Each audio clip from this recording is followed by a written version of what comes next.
Namaskar. Today I am going to tell you the next subsequent part of my autobiography, Moor Jibat Moor Kotha.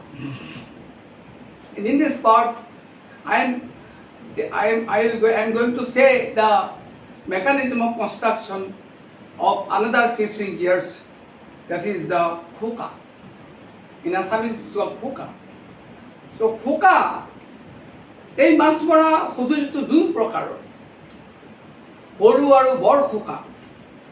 বিশেষকৈ সৰু খোকাবিলাক আহাৰৰ শেষৰ ফালে, শাওণ ভাদত বিশেষকৈ পথাৰৰ দ মাটিৰ আলি, সৰু সৰু জান-জুৰি, ডুবিবিলাক আৰু সৰু সৰু খালবিলাকৰ সোঁতৰ বিপৰীতে পাতি, তোৰা, বটিয়া, ডাঙৰ আকৃতিৰ গৰৈ, চেঙেলী, পুঠি, চেলেকণা, শিঙি, মাগুৰ, গেটগেটি, ভেদেঙি, চেঙাজালি, মোৱা, দনিকণা, কাৱৈ আদি মজলীয়া ধৰণৰ মাছবোৰ অধিক পৰিমাণে অতি আনন্দৰে ধৰা হয়।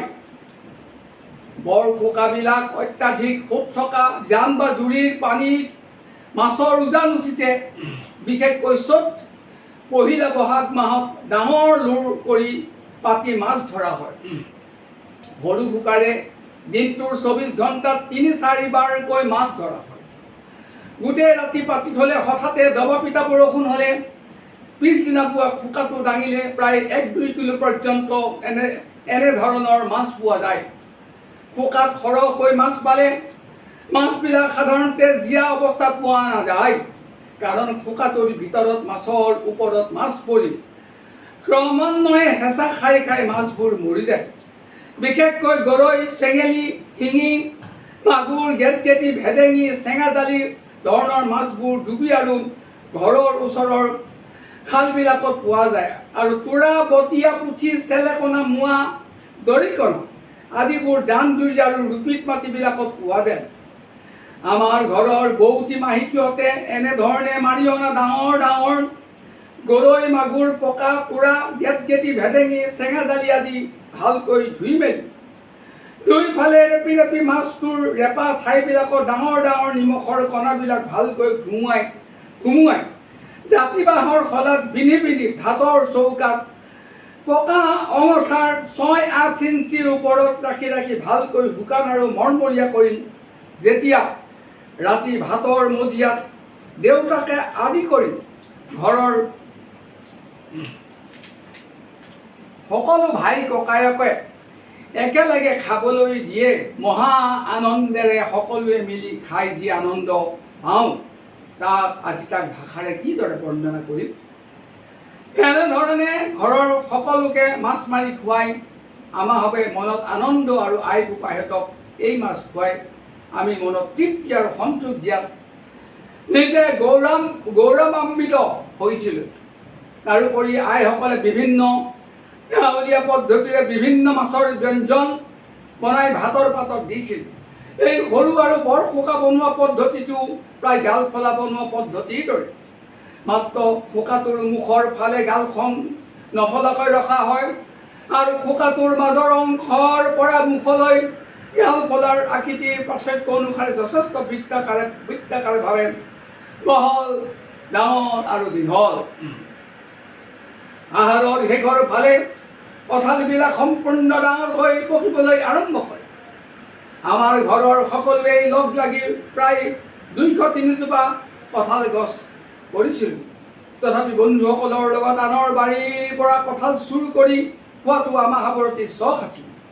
নামদাং নৈ দুই ফালে অগাধ অৰণ্য, তাত অসংখ্য আম, কঁঠাল, লেটেকু, পনিয়ল, বগী, জামু, কলা জামু ইত্যাদিৰ গছ কঁঠালো প্ৰচুৰ পৰিমাণে পোৱা গৈছে। পথাৰত হাল বাই এই নৈত গা পা ধোৱাৰ আগমুহূৰ্তত নৈখনত বহুদূৰ সাঁতুৰিও যায় হাবিখনৰ পৰা গাই প্ৰতি ২০-৩০টাকৈ কঁঠাল পাৰি চুৰ কৰি ভটিয়নি নৈখনৰ প্ৰচণ্ড সোঁতত উটুৱাই বাঁহৰ শাল মাৰি খেৰ ঘৰৰ তলত বা ঢেঁকীশালৰ ডাঙৰ পাচিৰ তলত পকাই ঘৰৰ বৰা চাউলৰ সান্দহ, পিঠাগুড়ি আৰু কলিগাই গাখীৰৰ লগত পকা কঁঠালৰ ২০-৩০ ফুটাৰে পথাৰত কাম কৰি থাকোঁতে বোকাটোৰ পেটক ঠাণ্ডা কৰিছিল।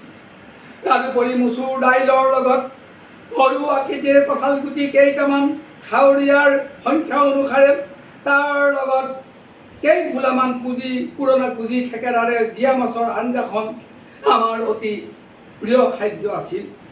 পাতত দিয়া আৰু পোৰা মাছৰ লগত কঁঠালগুটিৰ পিটিকা খাবৰ কাৰণে অতি উৎকৃষ্ট। কেঁচা আৰু পকা কঁঠালৰ বাকলি খোৱা ক্ষীৰতী গৰুৰ গাখীৰ বহু বেমাৰৰ পৰা আৰোগ্য লাভৰ কাৰণে এটা সুস্বাস্থ্যজনক আহাৰ। গাঁৱত আৰু আমাৰ গোটেই অঞ্চলত ধানপুৰীয়া কঁঠাল নাছিল, মাত্ৰ আমাৰ বৰপিতাই ঘৰতহে আছিল। কঁঠালৰ এই জাতটো অতি ডাঙৰ, 2-3জন মানুহে এটা কঁঠাল দাঙি আনিব পাৰে।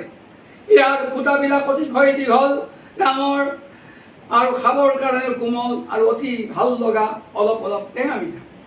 আমাৰ বন্ধুৰ লগ লাগি এই কঁঠাল চুৰ কৰি খাইছিলোঁ।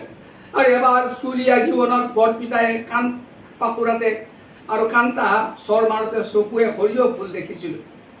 Hey world people, let me stop today.